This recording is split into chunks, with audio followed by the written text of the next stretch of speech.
Bem, o domínio da Rússia sobre a Ucrânia naquela região de Kursk aumenta a cada dia, aumenta a cada hora, e temos visto muitas rendições acontecendo em virtude de que os soldados ucranianos simplesmente estão fugindo, né? Sempre que podem, fogem. Alguns abortam, né, algumas missões, né, vão para as missões, mas no lugar de as completarem, né, o que eles fazem? Eles fogem, alguns fogem, né, em conjunto. A depender do número de soldados, curiosamente, todos parece que concordam com a fuga e fogem, né? Fogem para tentar se entregar para as Forças Armadas da Rússia. O que se sabe também é que essa rendição tem contado com um comunicado prévio, né, entre os soldados da Ucrânia e também os soldados russos, via sobretudo o Telegram, né? Nas últimas 24 horas, apenas em uma daquelas pequenas frentes ali em Kursk, foram mais de 24 soldados ucranianos que se renderam. Repito, apenas em uma das frentes que temos em Kursk, na verdade, precisamente 24 soldados ucranianos se renderam às Forças Armadas da Rússia. Sabem perfeitamente que não querem morrer, né? E então estão se entregando ali à Rússia.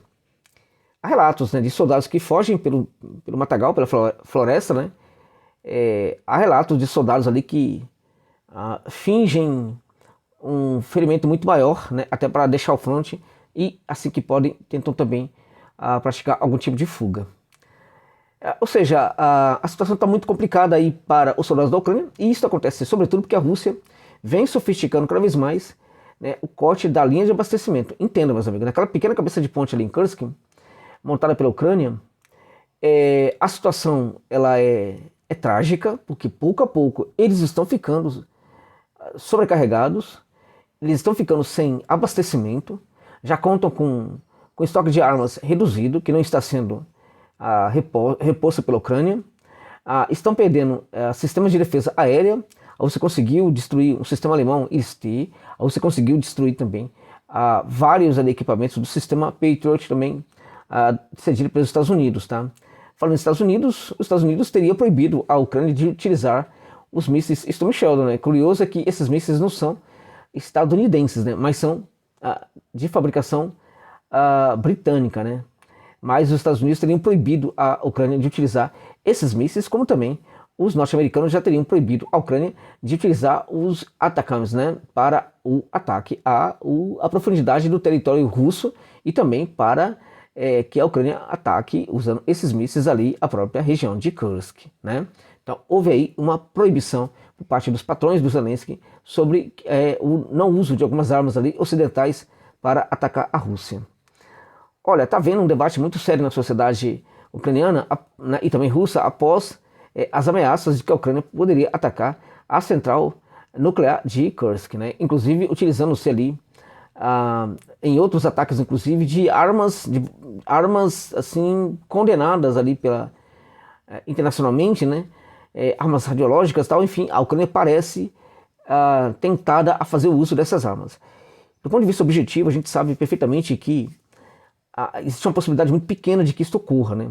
Porque vai ficar complicado até mesmo para o Ocidente criar uma narrativa que faça com que as pessoas acreditem que teria sido a Rússia que teria feito o ataque a si própria, né? Porque é o que a Ucrânia vai tentar fazer também, né? Então, objetivamente, é algo muito improvável. Só tem um problema aí. O problema é que o Estado ucraniano é um Estado nazifascista, é um Estado cujos seus dirigentes estão em desespero total, né? E eles podem fazer qualquer coisa, absolutamente qualquer coisa. Eles fizeram um ataque a um centro comercial ontem, lá na Rússia, né? E aí, lá em Donetsk, esse centro comercial foi atacado, pegou fogo, né? E aí a defesa civil da região, quando ela foi tentar fazer ali o socorro às pessoas, né, os civis que estavam naquela localidade, a Ucrânia atacou a defesa civil constantemente, mas assim, de uma forma brutal, os ataques ali para impedir com que a defesa civil socorresse civis. É isso. Ou seja, a Ucrânia é capaz de tudo, né? Então, o problema assim, quando você está lutando contra um louco, é tudo muito complicado, né? Imagina o cenário, por exemplo, de um cara de 2 metros de altura, e aí você tem ali na escola, lá na faculdade não, na escola, no ensino médio, né? aquele lá que tem 2 metros, forte, faz academia, e tem um baixinho lá, bem pequenininho, magrinho, franzino, e o franzino quer brigar com o fortão, né? Às vezes o fortão vai lá e resolve rapidamente, né? Às vezes ele fica com medo, né? Porque ele pensa, pô, esse cara aí é doido, é maluco, né? Como é que eu lido com o maluco? Né? Então, a Ucrânia é um estado cujos dirigentes são malucos, né? Perderam completamente a razão, perderam o senso. E este é o todo o perigo, né? Ao mesmo tempo, né, tem gente na Rússia até falando, poxa vida, que linha vermelha? Isso é tudo conversa mole, né? Aqui para a Rússia, né? Porque vários ataques já foram feitos à Rússia e a resposta não foi à altura. Mas essa talvez seja uma linha vermelha mesmo, né? Fazer ataque nuclear seria realmente uma linha vermelha, porque veja, o Ocidente ele teme fazer esses ataques à Rússia, porque se não temesse já teria feito, né? Porque a Rússia é uma potência nuclear, então a Ucrânia vai fazer esses ataques, então é muito provável que a resposta possa realmente ser muito forte, né? E acho que não precisa ser uma resposta forte utilizando-se de armas nucleares. Aquela história, né? Tem lá o centro de comando, né? Manda lá uma bomba ali lá na Ucrânia, lá na Rada ucraniana, né? Que é o parlamento ucraniano. Pronto, resolve o problema. Ah, mas ali tem pessoas, tal, quase tudo ali nazifascista, gente. Tá? Quase tudo nazifascista. Ok? Quem não é nazifascista ali também não gosta da Rússia, não. Ok? Mas lá na Rada ucraniana, da Rada apareceu um comunicado, segundo o qual a Ucrânia não quer, vejam vocês, olha que interessante, não, a Ucrânia não quer confiscar a usina nuclear de Kursk. Poxa vida, já está falando em conquistar e de confiscar? Não consegue nem retomar a de Zaporizhia, já quer confiscar a de Kursk, é isso? Parece que eles perderam mesmo o senso, né? Completamente. E aí, né, o que se fala no comando, né, político lá na Ucrânia. Vejam vocês, olha, por isso que eu tô falando que eles não têm senso, né? Olha só, a possibilidade de um ataque nuclear à usina de Kursk e outros ataques nucleares, especialmente contra a população civil, tá? É isso mesmo. Seria muito importante, por quê? Seria muito importante porque faria com que a Rússia passasse a ter toda a atenção do mundo, né, a essa situação, ao socorro das vítimas, ficaria numa situação difícil, uma correlação de força desfavorável, moralmente abatida, e isso obrigaria finalmente a Rússia, né, a ir para as mesas de negociação, mesas de negociações, numa posição bastante inferior, numa situação de correlação de força muito desfavorável. Isso levaria a Rússia, inclusive, a aceitar muitos acordos aí para a paz, né, muitos acordos do interesse de Kiev, né? Gente, se isto fosse uma fala de alguém na Ucrânia, de apenas palavras, né, que aparecessem numa única fonte, vai lá, mas não, gente. Isso apareceu, assim, isso está circulando lá na Ucrânia como um possível objetivo. Vocês estão entendendo isso? Eles estão falando que a gente faz um ataque nuclear à Rússia para a Rússia ficar intimidada, fragilizada e finalmente aceitar negociar dentro dos nossos interesses. Onde eles estão com a cabeça? Se a Rússia é atacada dessa forma, a Ucrânia pode finalmente deixar de existir, gente. Basta um Sarmat, acabou, gente. A capital da Ucrânia some do mapa. Totalmente. Totalmente. Entende? Mísseis e drones. Vários drones ali para saturar as defesas aéreas que existem para proteger ali a instalação em que está o Palhaço de Kiev, o circo, né? E também, né, a Rada, né, mas sobretudo o circo. Vários drones ali para saturar os sistemas aéreos que não conseguiram abater um drone de reconhecimento russo, um drone muito sofisticado aí da Rússia, mas algo bem novo, né, mas não conseguiram. Você satura ali, depois você manda um escândalo, acabou a conversa. É isso. Sinceramente, talvez a Rússia esteja dando muita importância para o Zelensky. Tá? Porque, qual é o objetivo aí? É que os ucranianos deem conta do Zelensky, né?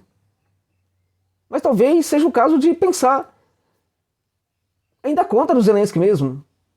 Não que o Ocidente não colocaria outro palhaço no poder, mas é o recado, é a qualidade do recado. Você manda um recado de muita qualidade. O recado não é um recado quantitativo, não é tal, tipo, se atacar aqui, isso é uma linha vermelha. Isso é recado quantitativo, né?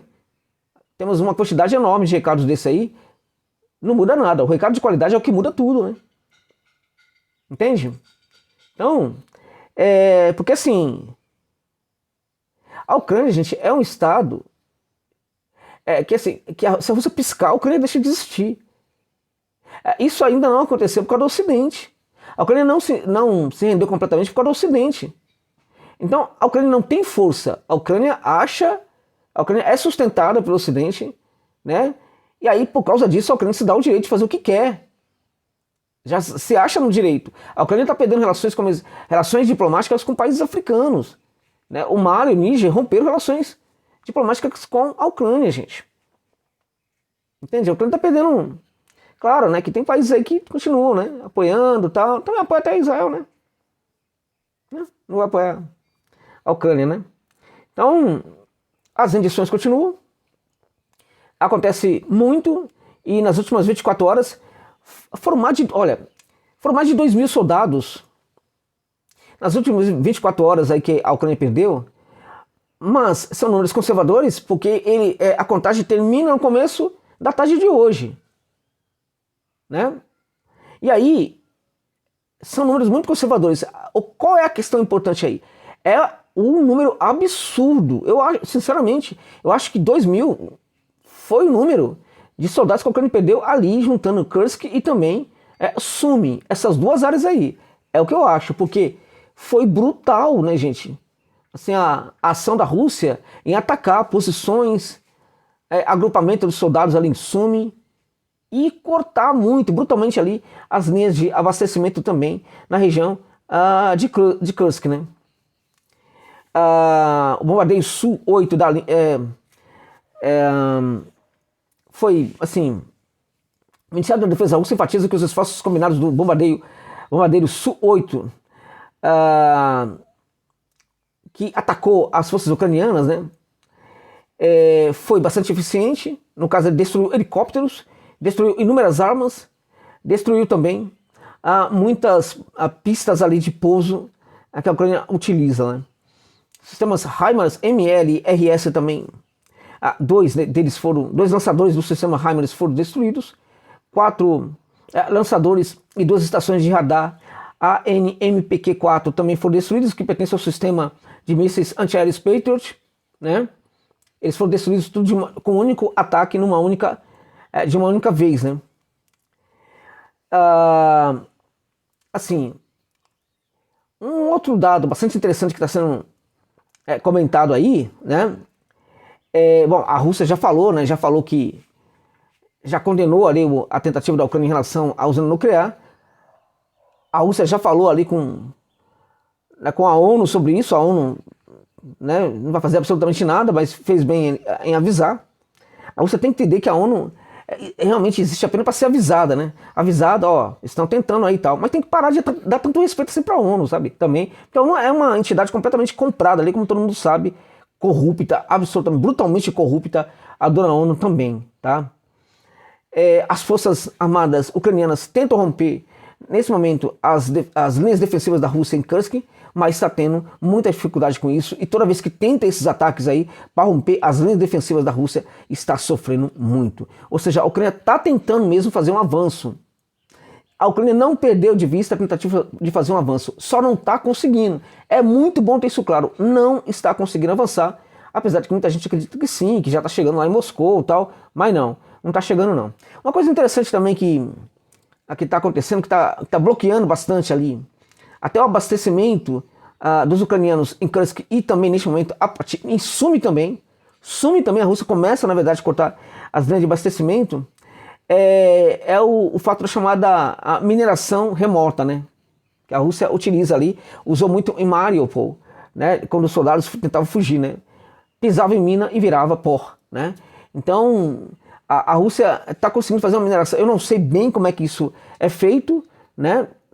Eles utilizam um sistema ali chamado SDM Agricultura, né? Eu sinceramente precisei buscar maiores informações, não fiquei contente com as informações que eu tive, achei que não deveria comentar muito sobre o detalhe disso com vocês antes de tentar entender um pouco mais, tá? Aqui os textos aqui em outra língua também, acho que tava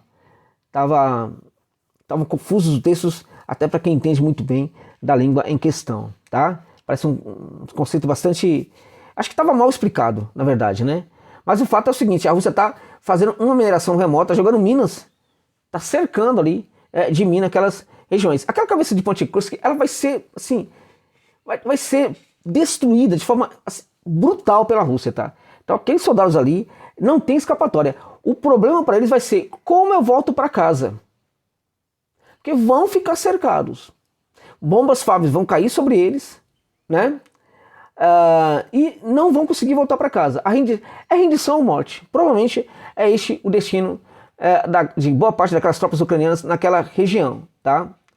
Quando a gente fala também que da rendição, tem rendição e tem também captura de soldados, tá? Não é somente muita captura de soldados e todo mundo que é capturado está falando, olha, eu fui pego ali nas ruas ucranianas, recrutado à força, exceto uma das moças, porque muitas mulheres também estão sendo pegas aí pela Rússia. E uma delas que foi pega, ela falou o seguinte, não, eu me alistei mesmo no exército por conta própria, eu queria, na verdade, me unir às Forças Armadas da Ucrânia. Ok? Bom, o The Washington Post, gente, falou algo muito interessante aí. Falou que o ataque da Ucrânia a Kursk teria interrompido negociações, ninguém estava sabendo delas, negociações secretas sobre um cessar-fogo parcial entre Rússia e Ucrânia. Não seria um cessar-fogo total, mas parcialmente haveria um cessar-fogo entre as duas partes. Isso é segundo o The Washington Post, né? Eu acho assim estranho, né? A Rússia querer fazer um cessar-fogo parcial quando está vencendo, mas é uma matéria que surgiu no The Washington Post, né? Segundo esse jornal, as negociações estavam acontecendo, na verdade, no Catar, estava acontecendo e uma reunião ocorreria no Catar, provavelmente para fechar esse acordo aí de paralisação temporária aí do confronto, um cessar-fogo, né? E o ataque da Ucrânia teria interrompido completamente aí essas ações. Pode até ser que o The Washington Post esteja falando coisa com coisa, tá? Agora, é algo muito legal a gente entender aqui o seguinte aí, fazer uma observação. Imediatamente depois do ataque da Ucrânia a Kursk, o Putin deu uma declaração falando que não dá para fazer nenhum tipo de acordo de paz com inimigos que atacam civis e que tenta fazer ataques nucleares. O Putin deu uma declaração dessa imediatamente depois da invasão da Ucrânia em Kursk, né? Bom, se ele deu essa declaração, é provável que é porque realmente algum acordo pudesse estar sendo tramado aí secretamente com Kiev. Como eu disse, esta é uma hipótese, embora eu não acredite muito nisso não, tá? Então foram mais de 2.000 soldados aí nas últimas 24 horas. Eu diria para você, como esse número é conservador, eu diria que esses 2.000 soldados aí poderiam ter sido ali somente ali em Sumy e também lá em Kursk, tá? Linhas de abastecimento, portanto, estão sendo cortadas, né? Não somente agora lá em Kursk, mas também em Sumy, tá? Enquanto isso, a destruição das armas ucranianas da OTAN que fornece a Ucrânia está sendo brutal, né? E evidentemente que uma hora vai acabar essa invasão aí, viu, gente? Mas a Ucrânia e tal, calma, eu sei, tá ali no território russo, parece tal. Não mudou nada, gente. A Ucrânia segue a tomar uma surra nessa guerra, né?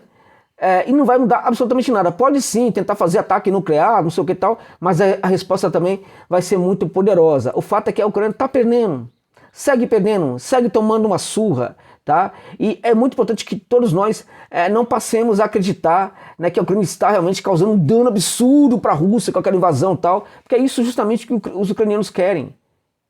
Eles querem que os russos pensem isso, que na Rússia todo mundo acredite nisso, e que no mundo inteiro todo mundo acredite nisso. Essa propaganda é muito importante para que Zelensky continue a receber financiamento do Ocidente, inclusive. Entende? Então, uma prova de que essa propaganda pode dar certo é o fato da gente começar a acreditar que sim, a Ucrânia está fazendo danos absurdos e pode chegar a Moscou a qualquer momento, pode chegar a Vladivostok a qualquer momento com no máximo ali 12, 13 mil soldados, né? Não, gente, não. Tá tudo dominado, tá? É claro que tem dano para a Rússia, claro que tem problemas para a Rússia ali, mas esses problemas são bem menores do que as pessoas imaginam. E a vitória da Rússia sobre a Ucrânia a cada dia se consolida mais, sobretudo com a chegada a Pakrovsk, né? O que pode significar a libertação total do Donbass, meus amigos e minhas amigas. É isso.